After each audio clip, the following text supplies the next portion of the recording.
The manila envelope landed on Deandra Williams's doorstep like a death sentence. Her hands trembled as she tore it open, the afternoon sun casting long shadows across her perfectly manicured lawn. Inside, the Maple Ridge Homeowners Association notice bore the official seal that had become synonymous with dread in her neighborhood. Property tax assessment increase $4,700 annually, effective immediately. "This can't be right," she whispered to herself, reading the figure again. The number didn't change. Her mortgage payment would nearly double if this stood. Across the street, her neighbor Janet Morrison was watering her roses, humming contentedly. Same house size, same lot, same everything except for the obvious difference that everyone pretended not to notice. Deandra's phone buzzed with incoming calls before she could even process the full impact. Marcus Thompson from 3 houses down was already on the line, his voice tight with controlled fury. "Did you get yours?" he asked without preamble. "The tax notice. Just opened it. Marcus, this is insane. 4,700. What about you? 5,200. And I just talked to the Johnsons. They got hit with 6 grand. His breathing was audible through the phone. "Deandra, I walked over to check with the Millers next door. Their taxes went down by $300. The silence stretched between them as the implications sank in. The Millers were white. So were the Andersons, the Whites, the Petersons. Every family on the north side of Maple Ridge that had received tax reductions or remained unchanged. Every family that looked like Janet Morrison across the street. Deandra had moved to Maple Ridge 7 years ago, drawn by the promise of good schools and safe streets.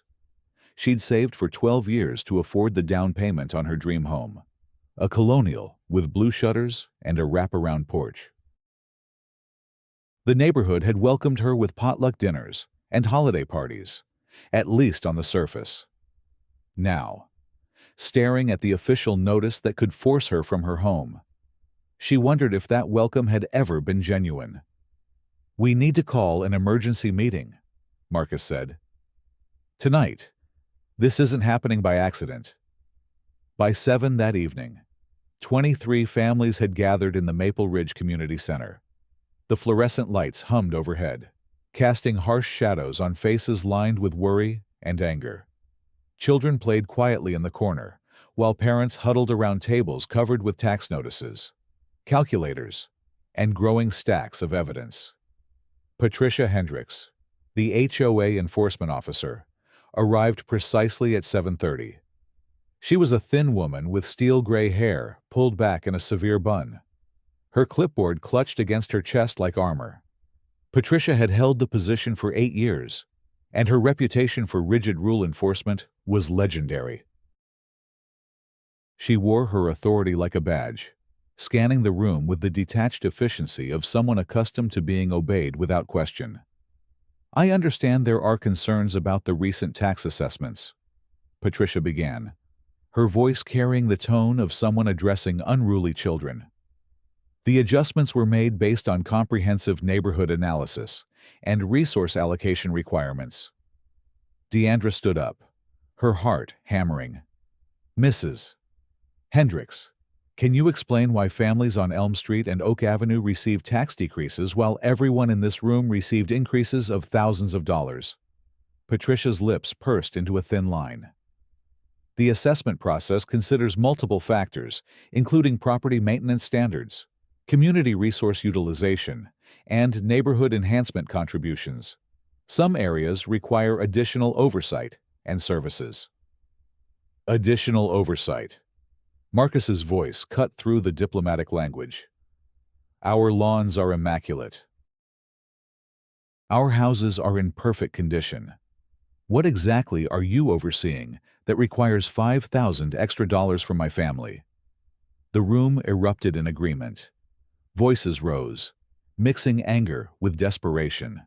Carmen Rodriguez, a single mother of 2, stood with tears streaming down her face. "I work 2 jobs to afford this house. This increase will force me to sell. My kids will have to change schools. Patricia raised her hand for silence, her expression hardening. The decision has been made through proper channels. All assessments were conducted according to established guidelines and approved by the appropriate authorities. If you have concerns, you can file formal appeals through the standard process. How long does that process take? Asked Michael Davis, a software engineer who'd moved to Maple Ridge 3 years earlier. Typically 6 to 8 months for initial review, then additional time for any necessary hearings or investigations. The room fell silent.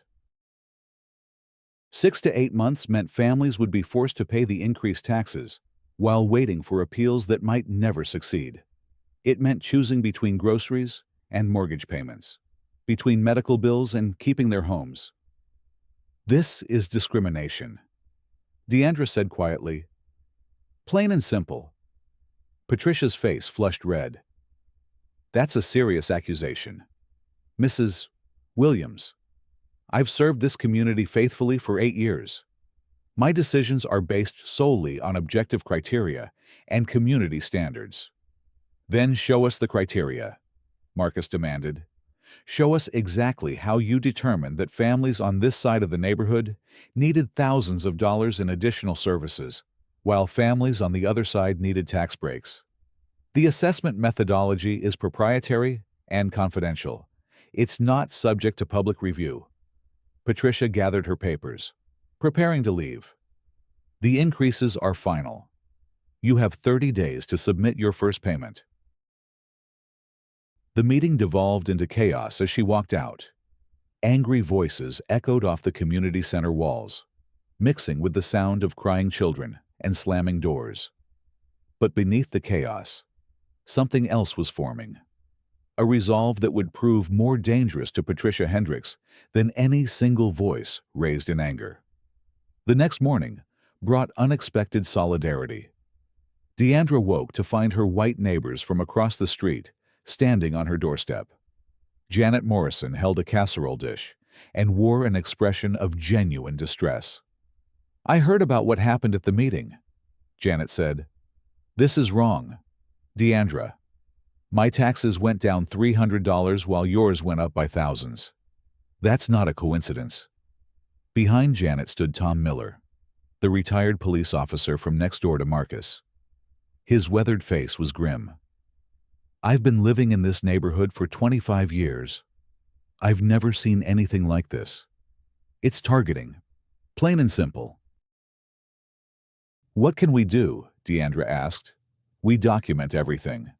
Tom said, every tax notice, every conversation, every decision Patricia has made, and we get legal help. By noon, the informal network had grown into an organized resistance.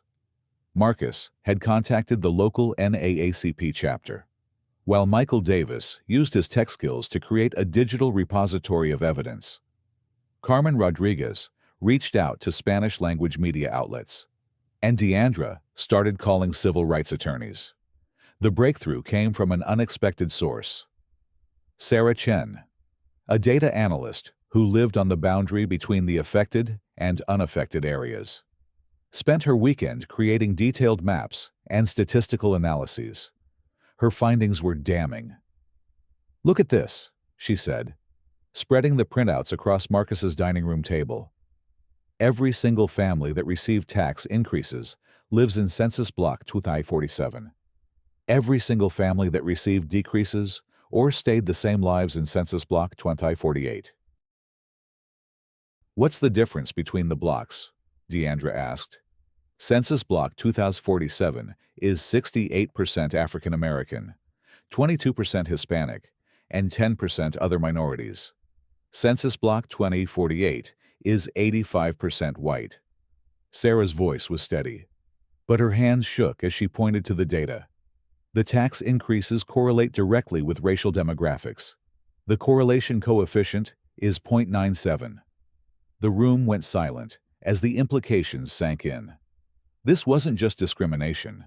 It was systematic, calculated, and documented in official records.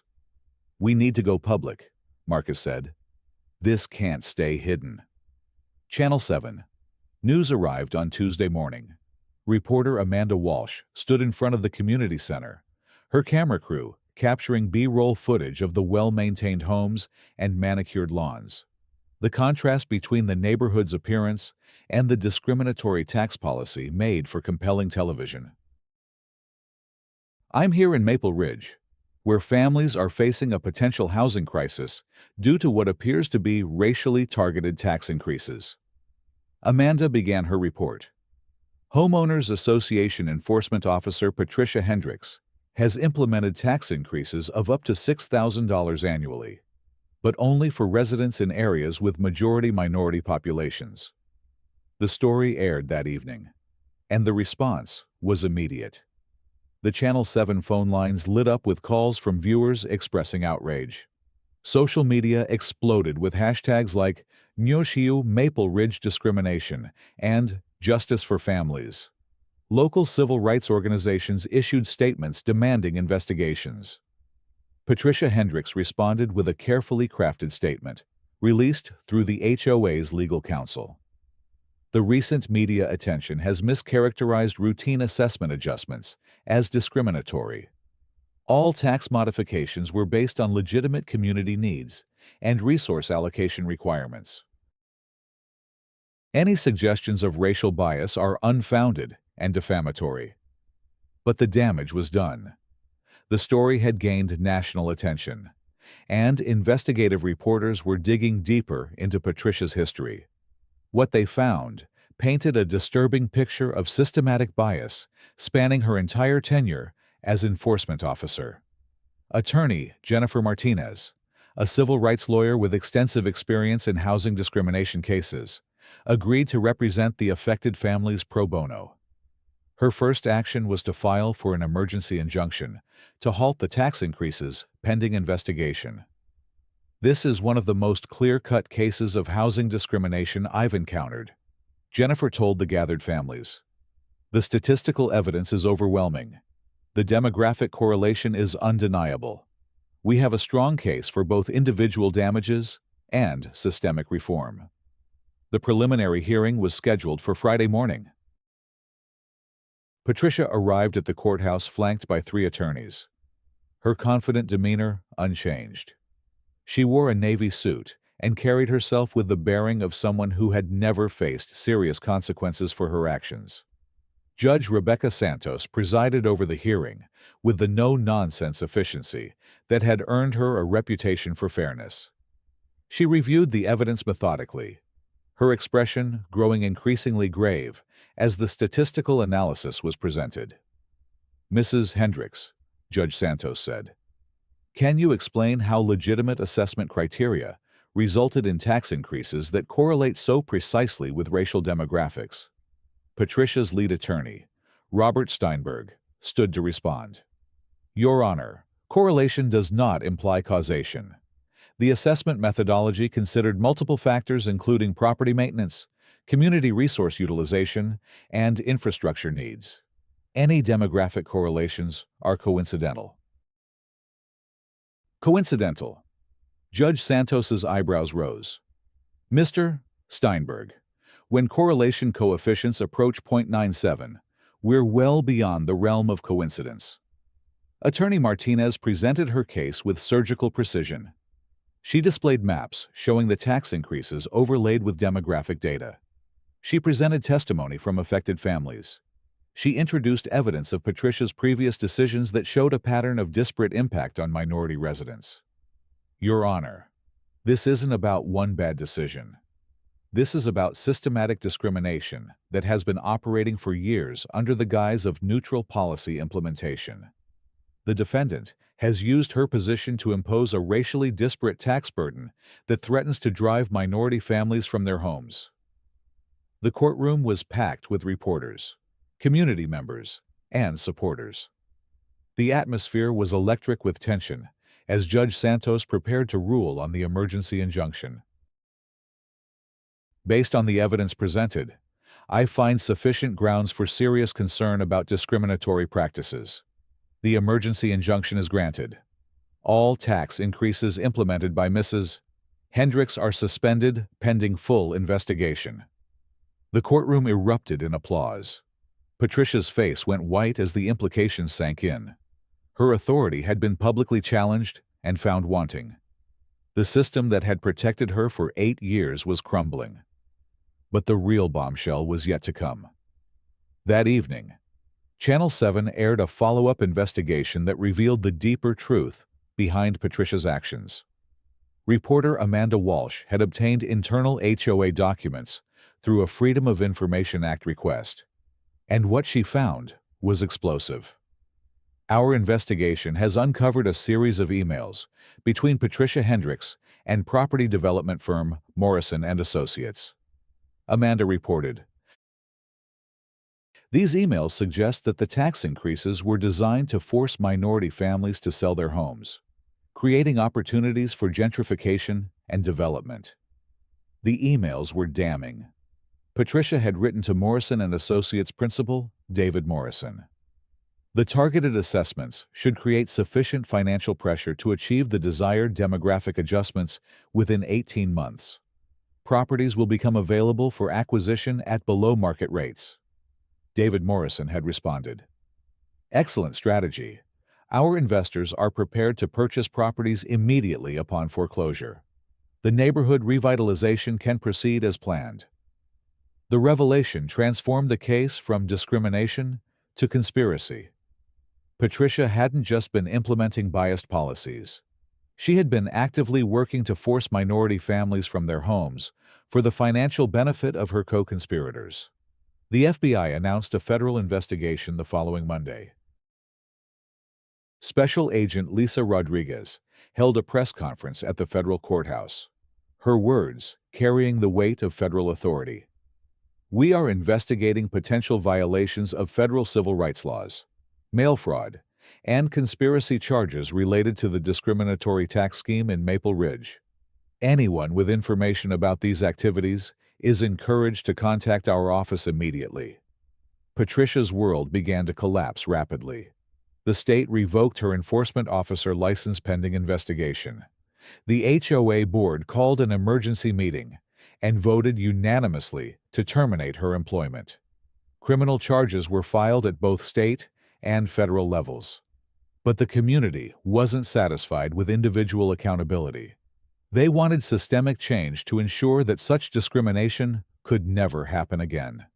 The Maple Ridge Coalition, formed from the original resistance movement, organized a massive town hall meeting. Mayor Robert Patterson, who had initially tried to avoid involvement in the HOA matter, found himself facing 500 angry constituents demanding answers. "How did this happen under your watch?" demanded Deandra, now serving as the coalition's spokesperson. "How did systematic discrimination operate for years without oversight?" Mayor Patterson, a portly man with thinning hair and a politician's practiced smile, squirmed behind the podium. "The city doesn't directly oversee HOA operations. We rely on state regulatory bodies and resident reporting." "Resident reporting." Marcus's voice boomed from the back of the room. "We reported problems with Patricia's decisions for years. Your office told us to handle it through internal HOA processes." The crowd murmured agreement. Multiple residents had indeed filed complaints about Patricia's enforcement patterns, only to be dismissed or ignored by city officials. "What we need," said Carmen Rodriguez, "is a city ordinance requiring demographic impact studies for all HOA policy changes. We need oversight and accountability.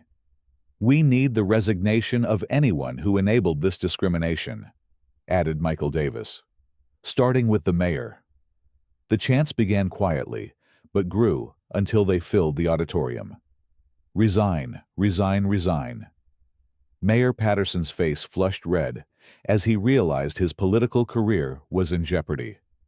"I will not resign," he said finally, "but I will support comprehensive reform of HOA oversight and accountability measures." The crowd wasn't mollified. If anything, the mayor's refusal to accept responsibility only intensified their anger. The coalition announced plans for a recall election, gathering signatures at the meeting itself. 3 weeks later, Patricia Hendricks stood in federal court for her arraignment. The charges were extensive conspiracy to violate civil rights, mail fraud, wire fraud, and racketeering. She had aged visibly since the scandal broke. Her gray hair now completely white, her confident demeanor replaced by the hunched shoulders of someone facing the collapse of everything she had built. Her attorney entered a plea of not guilty, but the evidence was overwhelming. The FBI had seized financial records showing payments from Morrison and Associates to Patricia's consulting company. They had recorded phone calls discussing the targeting of specific families. They had documentation of the entire conspiracy.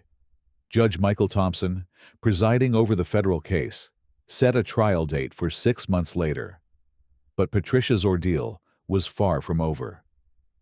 The civil lawsuit filed by the affected families was proceeding separately, with damages potentially reaching into the millions. The state civil rights investigation reached its conclusion 2 months after the federal charges were filed. The report was scathing, documenting systematic discrimination spanning Patricia's entire tenure as enforcement officer. Mrs. Hendricks used her position to implement policies that disproportionately burdened minority residents. The report concluded, her actions violated state and federal civil rights laws and caused significant financial and emotional harm to numerous families. The report recommended comprehensive reforms, including mandatory bias training for all HOA officials, demographic impact assessments for policy changes, and state oversight of enforcement actions. Meanwhile, the class action lawsuit was gaining momentum. Attorney Jennifer Martinez had expanded the case to include all residents who had been affected by Patricia's discriminatory policies over the years. The potential class included over 100 families. This case represents one of the largest housing discrimination actions in state history, Jennifer announced at a press conference. We're seeking not just monetary damages, but systemic reforms to prevent future discrimination. The trial began on a gray October morning. The federal courthouse was packed with supporters, reporters, and curious observers. Patricia sat at the defendant's table, her hands folded in her lap, her eyes fixed on the floor. The prosecution's case was methodical and devastating.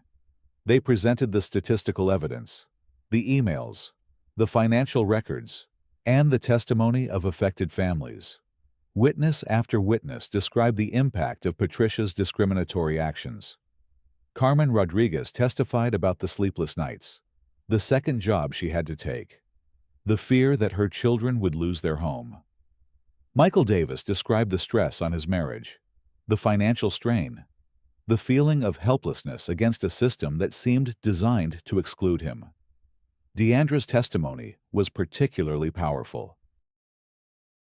She spoke about the American dream, about working for 12 years to save for a home, about believing that success and hard work would protect her family from discrimination. I thought if I followed the rules, if I maintained my property, if I contributed to the community, I would be judged by my character and actions, she said, her voice steady, despite the tears streaming down her face. Instead, I was judged by the color of my skin. The defense attempted to portray Patricia as a dedicated public servant who had made mistakes but harbored no discriminatory intent. They argued that the statistical correlations were coincidental, that the emails were taken out of context, that the financial arrangements were legitimate consulting fees. But the evidence was too strong, the pattern too clear. The jury deliberated for less than 4 hours before returning guilty verdicts on all counts. Judge Thompson sentenced Patricia to 5 years in federal prison, followed by 3 years of supervised release. He also ordered her to pay restitution to the affected families and to forfeit all assets obtained through the conspiracy. Your actions struck at the heart of American values, Judge Thompson said during sentencing. You used your position of trust to perpetuate the very discrimination that our laws were designed to prevent. Your sentence reflects the seriousness of your crimes and the harm you caused to countless families. The civil lawsuit was settled 3 months later for $12 million, with additional commitments to fund civil rights education programs and to establish an independent oversight board for HOA operations. But perhaps the most significant victory was the passage of the Maple Ridge Fair Housing Act, a comprehensive municipal ordinance that required demographic impact studies for all housing policies, established an independent civil rights enforcement office, and created strong penalties for discriminatory practices.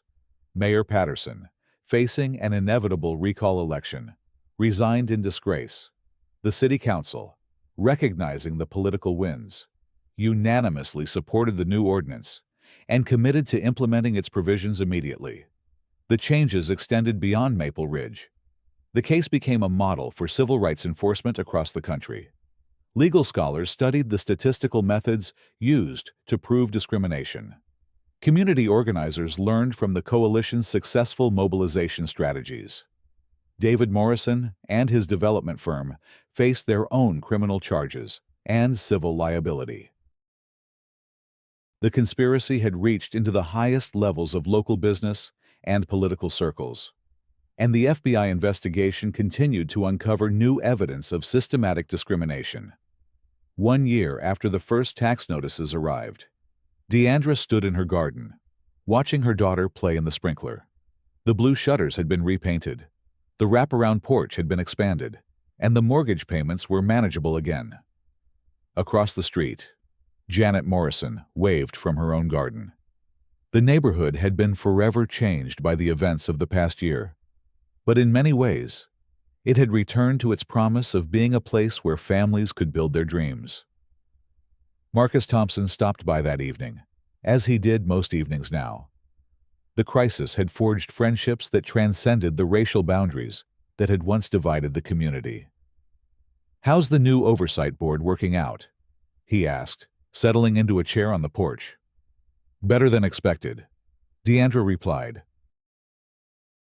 The demographic impact studies are actually helping identify problems before they become crises, and the community participation has been incredible. The Maple Ridge Community Oversight Board was now chaired by Sarah Chen, the data analyst whose statistical work had been crucial to proving discrimination. The board included representatives from every demographic group in the community, with rotating leadership and transparent decision-making processes.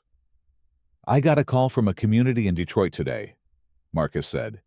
"They're facing similar issues with their HOA. They want to know how we organized, how we fought back." The Maple Ridge model was spreading. Communities across the country were implementing similar oversight structures, using the legal precedents established in their case and learning from their organizing strategies. Carmen Rodriguez had become a full-time community organizer, hired by a coalition of civil rights groups to help other communities facing housing discrimination. Her experience in Maple Ridge had given her expertise that was in high demand. "The most important thing we learned," she told a group of activists in Chicago, "is that discrimination thrives in silence. Once we started talking to each other, once we started documenting everything, once we refused to accept that this was normal, everything changed."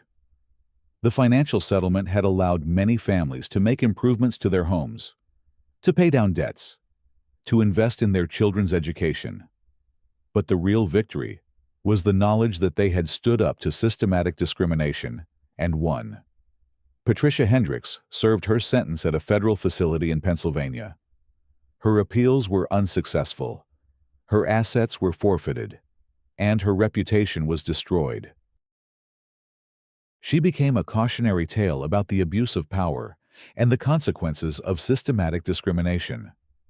But she was also a reminder of how easily discrimination could flourish when good people remained silent, when systems lacked accountability, when power was concentrated in the hands of those who harbored bias. The Maple Ridge Community Center now housed a permanent exhibit documenting the discrimination case and the community's response. School groups visited regularly, learning about civil rights history that had happened in their own neighborhood.